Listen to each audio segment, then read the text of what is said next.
Number one, systematic error. The cause of which error are known called systematic error. वो error जिसका कारण हमें पता हो उसे हम सिस्टमैटिक एरर कहेंगे.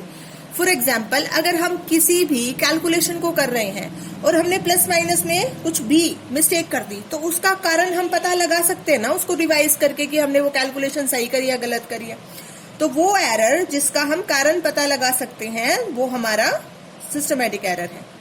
सिस्टमैटिक एरर के जो पार्ट्स हैं उन्हें देखते हैं. Instrumental error, the error which arise due to imperfection design of measuring instrument.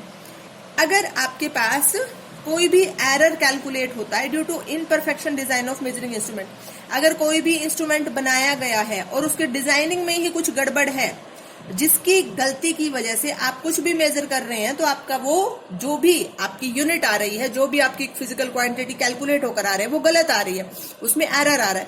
तो किसकी वजह से है? उस डिवाइस की वजह से है. That means instrumental error. Now imperfection in experimental technique और प्रोसीजर. अगर आप कोई भी एक्सपेरिमेंट कर रहे हैं और उसमें जो प्रोसीजर या जो भी आप टेक्निक उसमें यूज कर रहे हैं और वो आप इम्परफेक्ट यानी गलत कैलकुलेट कर रहे हैं, गलत प्रोसीजर यूज कर रहे हैं, तो वो जब भी एरर आएगा तो वो आपका इम्परफेक्शन एरर कहा जाएगा. The error which arise due to wrong method followed by observer. अगर आपको ये कहा गया कि इस कंटेनर का टेम्परेचर विद इन 5 मिनट्स आप कैलकुलेट करो और आप क्या कर रहे हो, विद इन 5 मिनट ना करके 10 मिनट्स 15 मिनट्स, तो आप उस प्रोसीजर को गलत फॉलो कर रहे हो ना. तो वो जो प्रोसीजर गलत है वो आपका मेथड गलत है. ओके, तो वो इनपरफेक्शन कहा जाएगा. Number 3, personal error, the error which arise due to inexperience of the observer. अगर जो भी ऑब्जर्वर आपका एक्सपेरिमेंट कर रहा है और वो ऑब्जर्वर एक्सपीरियंस नहीं है और वो क्या कर रहा है, कुछ ना कुछ मिस्टेक कर रहा है, ऑब्जर्वर के इनएक्सपीरियंस के कारण जो भी एरर आया तो वो उसकी पर्सनल मिस्टेक है. That is called personal error. Now error due to external cause. External cause बाहरी कारण से जो भी एरर आएगा. The external condition such as change in temperature, pressure, humidity etcetera during the experiment में सिस्टमैटिकली अफेक्ट द मेजरमेंट. जो भी आपका एरर है वो टेम्परेचर, प्रेशर, ह्यूमिडिटी के कारण अगर वो आपकी गलत रीडिंग आ रही है, गलत यूनिट्स कैलकुलेट हो रही हैं, गलत फिजिकल क्वांटिटी कैलकुलेट हो रही है, तो वो एक्सटर्नल बाहरी कारण के, बाहरी जो सोर्स हैं, बाहरी जो कोजेज हैं, उसकी रीजन से आपके एरर आ रहा है, तो उसे हम एक्सटर्नल कॉज कहेंगे. Last is least count error. Least count error देखिए क्या होता है. जो लीस्ट काउंट एरर है, the smallest value that can be measured by measuring instrument is least called least count of instrument. किसी भी इंस्ट्रूमेंट से हम उसकी छोटी से छोटी कितनी यूनिट कैलकुलेट कर सकते हैं, छोटी से छोटी कितनी क्वांटिटी कैलकुलेट कर सकते हैं, वो हमारी लिस्ट काउंट होती है. फॉर एग्जाम्पल, आपकी वॉल वॉच है, वॉल वॉच आप देख रहे हो, तो सबसे छोटा टाइम क्या कैलकुलेट कर सकते हो आप? 1 सेकेंड. तो उसकी क्या हो गई, वो लिस्ट काउंट 1 सेकेंड हो गई. तो किसी भी डिवाइस की आप सबसे छोटी से छोटी जो भी क्वांटिटी है वो आप कैलकुलेट कर सकते हैं, उसे हम लिस्ट काउंट कहेंगे. Least count error is associated with resolution of instrument. Instrument की रिजोल्यूशन के कारण जो भी एरर आएगा उसे हम लीस्ट काउंट एरर कहते हैं. Okay, resolution of instrument, instrument के लीस्ट काउंट से जो भी एरर आता है कैलकुलेशन में, मेजरमेंट में, उसे हम लीस्ट काउंट एरर कहेंगे. Systematic error can be minimise by improving experiment technique, selecting better instrument and removing personal error. ये हमने जो सिस्टमैटिक एरर पढ़ा, ये सारे सिस्टमैटिक एरर के ही टाइप्स हैं.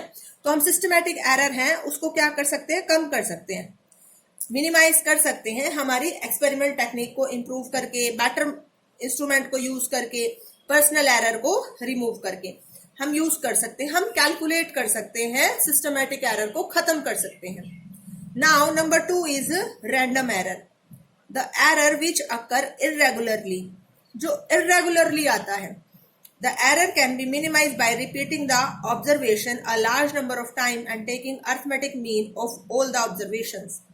अगर आप कोई भी एरर आता वो इरेगुलरली आ रहा है, कभी आपके पास एरर ज्यादा आ रहा है, कभी आपके पास एरर कम कैलकुलेट हो रहा है, कभी आप ज्यादा गलती कर रहे हो, कभी आप कम गलती कर रहे हो, तो उस तरह के एरर को हम रैंडम एरर कहते हैं. और उस एरर को कम करने का क्या तरीका है, आप उस एक्सपेरिमेंट को 5 टाइम परफॉर्म करो और उसकी जितनी भी वैल्यू आ रही है उसको क्या कर लो, उतना ही अरिथमेटिक मीन कर लो और उसको उतनी ही बार डिवाइड कर दो। फॉर एग्जाम्पल आपने 5 टाइम कैलकुलेट किया, जो भी रीडिंग आई उसको प्लस कर दो, डिवाइडेड बाय 5, यानी आप एवरेज निकाल लो। तो वो जो एवरेज वैल्यू आएगी ना, वो बाकी सबसे सही वैल्यू आएगी और आपका जो रैंडम एरर है वो मिनिमाइज हो जाएगा। Now next is gross error. These error arise on account of sheer carelessness of observer. These error can be minimized only when the observer is sincere and mentally alert. Gross error, जब भी आपका कोई भी observer है जो experiment कर रहा है, अगर वो लापरवाही करता है, वो मिस्टेक करता है, तो जो एरर हमारा आता है उससे हम ग्रोस एरर कहते हैं। ओके, और इसको मिनिमाइज हम तभी कर सकते हैं जब हमारा जो भी ऑब्जर्वर है वो अपनी कैलकुलेशन, एक्सपेरिमेंट मेंटल प्रेजेंस के साथ करे, प्रेजेंस ऑफ माइंड के साथ करे और मेंटली अलर्ट होकर करे कि हमें इतने टाइम पे ये कैलकुलेशन करनी है, ये टेम्परेचर इस टाइम पे कितना था, 5 मिनट बाद कितना है, 10 मिनट बाद कितना है। तो प्रॉपर तरीके से वो रीडिंग नोट करे और प्रॉपर तरीके से कैलकुलेशन करे। तो ऑब्जर्वर की जो केयरलेसनेस है उसको दूर करके ही हम ग्रॉस एरर को मिनिमाइज कर सकते हैं। Error can not be completely finished. आप एरर को कभी भी खत्म नहीं कर सकते हैं, कंप्लीटली उसको खत्म नहीं कर पाएंगे। आप एरर को मिनिमाइज कर सकते हैं, कम कर सकते हैं, लेकिन मिस्टेक्स हो ही जाती हैं प्रैक्टिकली। ओके, सो ये आपका एरर का पार्ट था। अब थोड़ा नेक्स्ट मैथमेटिकल पार्ट शुरू होगा। So students please prepare notes till gross error. Have a nice day students.